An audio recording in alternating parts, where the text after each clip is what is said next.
And like you say, there is two factors here: risk. They don't wanna put themselves in a situation like, oh, I don't know this technology, I'm afraid to use it. There and then is for a lack of a better word, is they're accustomed to do the things that they've been doing for generations, right? So that's the two factors in place. And when these people have this mindset and grow in this, and now these people are like 60, 50 years old doing these Yeah. same things over and over, and then you come as a new say, like, like say, hey, I had this cool, badass technology that is gonna, not only make your life much, much easier, but also it's gonna benefit the greater good of humanity, right? Like the greater good of the community, because now having a monitoring system that is constantly monitoring that structure, knowing that Yeah. you don't have to worry about like sending a person to monitor every year to make sure a crack, um, and it's really hard to move around the blocks that I just mentioned, like the at risk. How do we overcome that? Like, how do we educate these people and tell them, that there is risk, like in everything else is risk, but Yeah. how do we tell them that, the risk is less? Yeah. I think, you do that by education, like you said, Mm-hmm. and you do that by showing and telling, a show and tell. So a lot of way we do things here is that we we talk basically.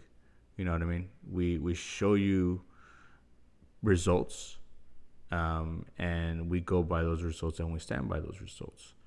And so, when you're in the early stages of like technology adoption, you have to have those results, because if you don't, no one's gonna believe you. And that's the problem. It's like, is this technology believable enough that we can put this into a critical structure or not?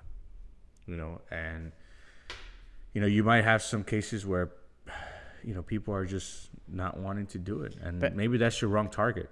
but how do you show these people results if they close the door at the first? You have to force it, and like you know we've been instances where like people just like shut us down, right? Like they don't tell us, hey, no, I'm not interested, I don't want it. So look, it's not costing you anything to see what's gonna happen, like to test this.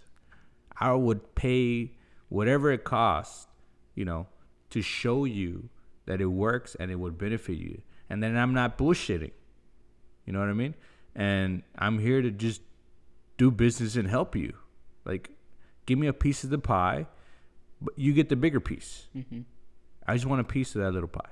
I got kicked out twice already from Jet Size. Is yeah, but that's just like people that are not open minded enough to take that decision on, or maybe these people are busy. Exactly. I think You know, that's. and I always wanted to give the benefit of the doubt, right? yeah, Sometimes we go, it's a bad timing, bad place, right? Sometimes maybe that person is not having the best day, right?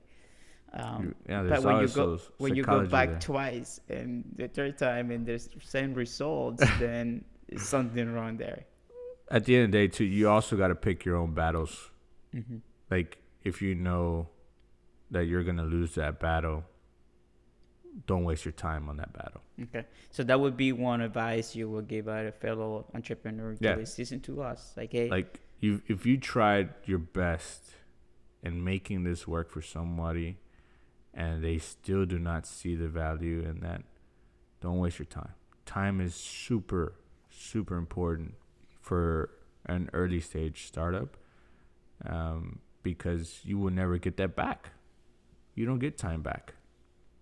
So if I could spend that time that I spent on one person trying to show them something, if I can spend that time on someone that actually cares, that's a lot more valuable. So I think, picking the battles that you want to fight correctly, that means doing your research. That means understanding that customer. That means understanding what value do I really bring and how easily can I show that value, right? If I can't easily show that value and they don't get it, then I've just lost my own battle. So I think that's one way of like winning over a good solid customer is picking your battles wisely, sticking to those battles, and in the first meeting you will know. In the first meeting you will know if that battle that you're fighting with that specific customer is going to give you results or not. Because their face or the way of thinking reaction. and their reaction to what you're telling them is gonna light up the room, and you will know because it's gonna light up your face Exactly. as well. And those are the types of battles you want to continue to fight. And it might not happen that same day. You might have to fight that battle for many weeks down the road.